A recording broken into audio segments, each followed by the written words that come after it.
ইরানের সর্বোচ্চ নেতা আলী খামেনির মৃত্যুতে ক্ষুব্ধ বিক্ষোভকারীদের সঙ্গে পুলিশের ব্যাপক সংঘর্ষে পাকিস্তানে অন্তত ১৭ জন নিহত হয়েছেন।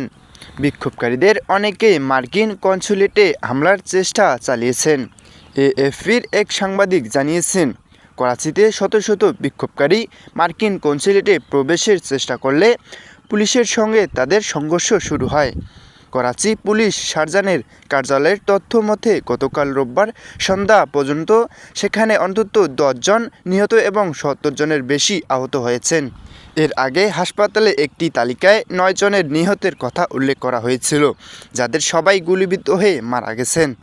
অন্যদিকে পাকিস্তান উত্তর শহরের গিলগিটে পুলিশের সঙ্গে সংঘর্ষে অন্তত ৭ জন নিহত এবং বহু মানুষ আহত হয়েছেন। উদ্ধারকারী কর্মকর্তা জহির শাহ এএফপিকে টেলিফোনে নিশ্চিত করেছেন।